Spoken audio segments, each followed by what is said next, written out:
Hello students, welcome back to Shubham lecturer channel. तो student, इस video में हम क्लास 12 फिजिक्स के 5 महत्वपूर्ण प्रश्नों को आंसर के साथ पढ़ेंगे।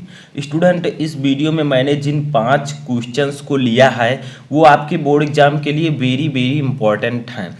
देखिए, क्वेश्चन के आगे मैंने ये भी दर्शाया है कि ये आपके बोर्ड एग्जाम में कितनी बार पूछे जा चुके हैं। इससे आपको अंदाज़ा लग जाएगा कि आखिर ये क्वेश्चन कितने इंपॉर्टेंट हैं। जो 5 क्वेश्चन मैंने लिया है, ये अब तक आपके बोर्ड एग्जाम में जितने भी क्वेश्चन मैंने लिए हैं वो 3 बार तो कम से कम पूछे गए हैं। देखिए, फर्स्ट क्वेश्चन जैसे 5 बार पूछा गया है, ठीक है। तो वीडियो को लास्ट तक देखते रहें और वीडियो को लाइक कर दीजिए। अगर आपको इसी प्रकार का वीडियो निरंतर चाहिए तो आप वीडियो को लाइक ज़रूर कीजिए, ठीक है, क्योंकि लाइक से वीडियो और आगे बढ़ता है, जिससे मैं भी आपके लिए वीडियो बनाने की कोशिश करता हूं। देखिए, फर्स्ट क्वेश्चन क्या है, ये सेकंड फिजिक्स के क्वेश्चंस हैं, यानी कि जो सेकंड पार्ट है जिसमें आपके किरण प्रकाश की, तरंग प्रकाश की, नाभिक, परमाणु, ये सब आते हैं। तो फर्स्ट क्वेश्चन देखिए, देहली आवृत्ति से आप क्या समझते हैं, ठीक है। यानी कि आपसे कहा जा रहा है कि देहली आवृत्ति क्या होती है। मैंने आपको पहले भी बताया है देहली आवृत्ति के बारे में, विकिरण और द्रव्य की द्वैत प्रकृति चैप्टर में। तो देखिए, देहली आवृत्ति वेरी इजी है। कैसे समझेंगे, पहले डेफिनेशन समझिए। आपतित प्रकाश की वह न्यूनतम आवृत्ति जो किसी धातु से प्रकाश इलेक्ट्रॉन का उत्सर्जन कर सके, देहली आवृत्ति कहलाती है। यानी कि मान लीजिए ये एक मेटल है, ठीक है, ये क्या है, एक मेटल है। अब मेटल के अंदर आपको पता है कि इलेक्ट्रॉन्स होते हैं, ठीक है। अब प्रकाश आ रहा है मान लीजिए, ठीक है, तो प्रकाश की इतनी आवृत्ति, उसकी जो फ्रीक्वेंसी है वो इतनी होनी चाहिए, ठीक है, कि जो ये आपका धातु है इसके जो इलेक्ट्रॉन हैं, ठीक है, वो अंदर से क्या हो, बाहर आ जाए, ठीक है। तो इतनी आवृत्ति उस प्रकाश की होनी चाहिए, उसी को हम कहते हैं देहली आवृत्ति। समझ में आया। आपतित प्रकाश यानी कि आने वाली प्रकाश की वह आवृत्ति, वह न्यूनतम आवृत्ति जो किसी धातु से प्रकाश इलेक्ट्रॉन का उत्सर्जन कर सके, देहली आवृत्ति कहलाती है। यानी कि जो प्रकाश आ रहा है और धातु पर पड़ रहा है, धातु जैसे लोहा, तांबा, ठीक है, जो उस पर पड़ रहा है, अगर इलेक्ट्रॉन को वो उत्सर्जित करता है, ठीक है, तो जो आवृत्ति होगी उसी को हम कहेंगे देहली आवृत्ति, ठीक है। समझ में आया। तो प्रकाश की उतनी आवृत्ति होनी चाहिए कि वह धातु से इलेक्ट्रॉन का उत्सर्जन कर सके, उसी आवृत्ति को हम कहेंगे देहली आवृत्ति। देखिए, इसे हम प्रदर्शित किससे करते हैं, तो इसे हम, ठीक है, इसे हम किससे प्रदर्शित करते हैं, म्यू नॉट से प्रदर्शित करते हैं। यानी कि म्यू नॉट जो है देहली आवृत्ति को, जो साइन है वो म्यू नॉट है, जैसे द्रव्यमान का यम, बल का एफ, ठीक है, वैसे देहली आवृत्ति को हम म्यू नॉट से प्रदर्शित करते हैं, ठीक है। समझ में आया।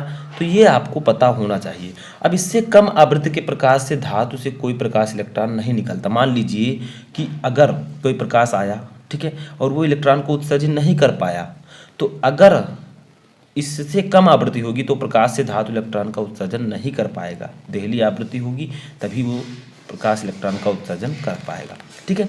अब हम आते हैं सेकंड क्वेश्चन पर। ये क्या है, ये हमारा क्वेश्चन है कि क्यूरी की परिभाषा दीजिए, ठीक है। या आपसे इस प्रकार से भी पूछा जा सकता है कि क्यूरी किस भौतिक राशि का मात्रक है, क्यूरी का मान कितना है, ठीक है। तो देखिए, क्यूरी क्या होता है, यह रेडियो एक्टिव पदार्थ की सक्रियता का मात्रक है।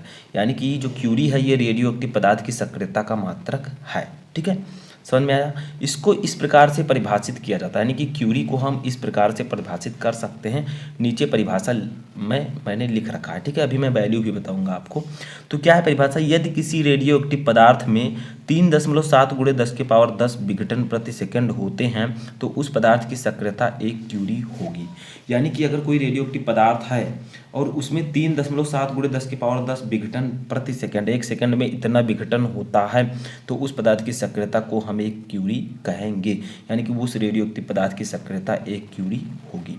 अब 1 क्यूरी का जो वैल्यू होती है वो बताइए। तो लिखा है सीधा सीधा यहाँ पर 3.7 × 10⁻−10,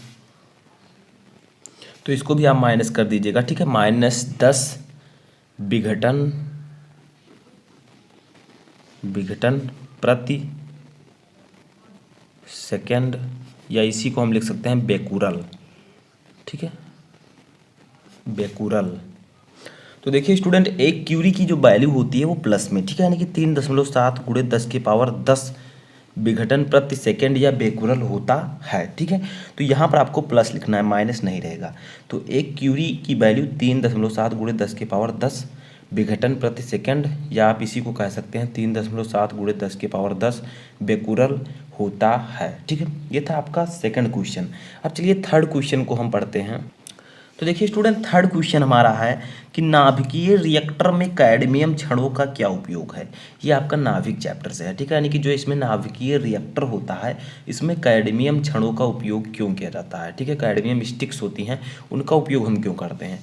तो देखिए नाभिकीय में जो विखंडन प्रक्रिया होती है, ठीक है, नाभिकीय विखंडन, तो विखंडन क्रिया को नियंत्रित, ठीक है, नाभिकीय क्रिया को नियंत्रित यानी कि कंट्रोल करने के लिए इनका उपयोग किया जाता है। ठीक है, उपयोग किया जाता है। ये भी आपका 2018 और 2020 में क्वेश्चन पूछा जा चुका है। ठीक है, तो नाभिकीय रिएक्टर में कैडमियम छड़ों का उपयोग क्यों किया जाता है, क्योंकि जब नाभिकीय विखंडन क्रिया होती है तो इसको नियंत्रित करने के लिए इन छड़ों का उपयोग करते हैं। ठीक है, अब हमारा चौथा क्वेश्चन है जो कि लास्ट चैप्टर अर्धचालक, ठीक है, इस चैप्टर से है। चलिए इसे भी पढ़ लेते हैं। तो देखिए चौथा क्वेश्चन क्या है कि ठोसों में उपस्थित ऊर्जा बैंडों के नाम लिखिए। यानी कि जो ठोस होते हैं, सॉलिड्स होते हैं, इनमें कौन कौन से ऊर्जा बैंड उपस्थित होते हैं। देखिए मोस्ट इंपॉर्टेंट क्वेश्चन है, 14, 15, 17, 19 में पूछा जा चुका है। ठीक है, तो इस बार भी आ सकता है।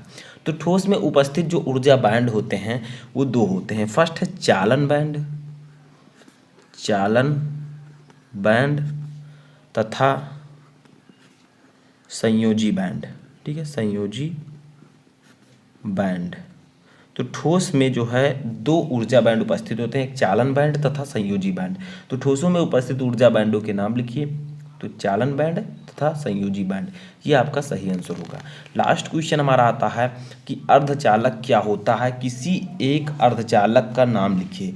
यानी कि जो आपका सेमी कंडक्टर है वो क्या होता है। अर्धचालक का इंग्लिश होता है सेमी कंडक्टर। तो अर्धचालक क्या होता है, किसी एक अर्धचालक का नाम लिखिए।